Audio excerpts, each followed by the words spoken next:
Hey, how's everyone doing today? Hope everyone's having a good day out there.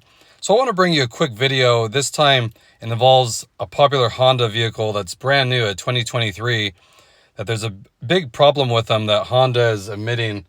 So there'll be a change coming up with some of these. So I just want to keep you guys in the loop. So if you have one of these vehicles, you can be on the lookout. So let me go ahead and explain exactly what the issue is going on here.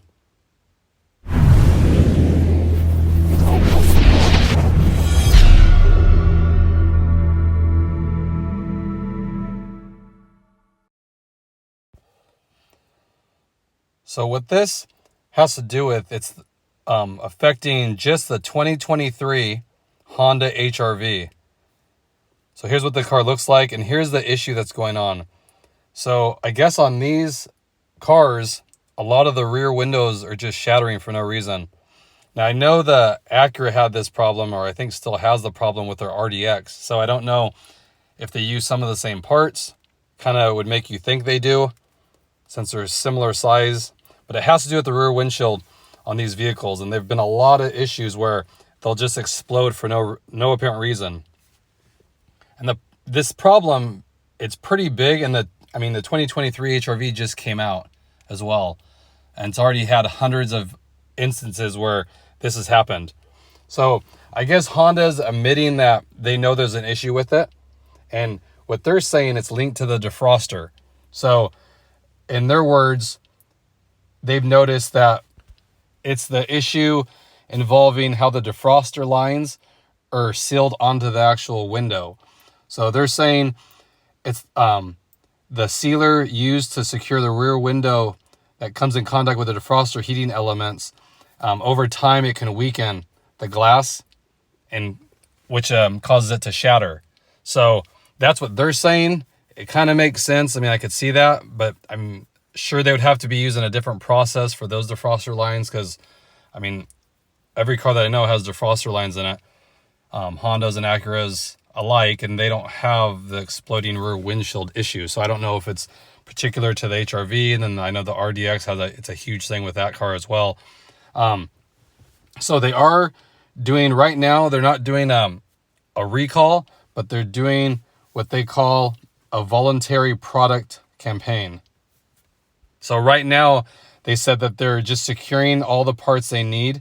So when they start sending the letters out, they'll have enough of the windshields to replace. So that's what they're doing right now. And as you can imagine, it'd be quite a bit. So they have to get extra supplies before they just start sending them out. And then you go to the dealer and they say they don't have the parts to fix it. That's pretty frustrating. So if you've experienced broken glass, definitely contact your local dealer. And they should be able to replace that for you as long as they have the parts. That's kind of the issue right now with it. But Honda is going to start sending out letters beginning in April or May of this year. So in a few months, you might be getting a letter stating that they have to repair or replace the rear windshield on the car because of this issue. And they didn't state how many they think are affected, but I can imagine it would probably be quite a bit, because I doubt they use a lot of different suppliers for the rear windshields with the defrosters and all that kind of stuff. And like I said, there's been over 300 already, and the car just came out. So I think it's a pretty big issue. So just something to watch for if you do own one of these cars, a 2023 HRV, and it doesn't specify any different trim, so I don't think it really matters. I think they're probably all the same windshield that use the defrosters. Just watch around April or May to see if you get a letter. And if you don't get a letter and you have one of those cars, I would definitely call. Here's the Honda service number. I'll put on the screen here. And if you don't get a letter around April or May, I'd go ahead and give them a call here. Just see if yours is affected, because sometimes letters get misplaced, they don't get delivered or what have you, or you moved, different things. So at least you'll know. And I would suggest, if you don't really need to use the rear defroster, I probably wouldn't use it until you know if yours is affected and get it replaced, because they're saying that's what's affecting it.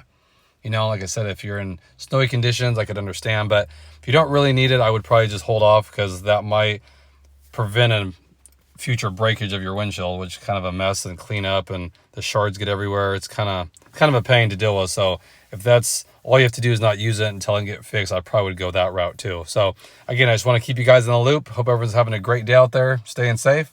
I appreciate it, as always. And I'll catch you guys on the next video. Thanks again, everybody.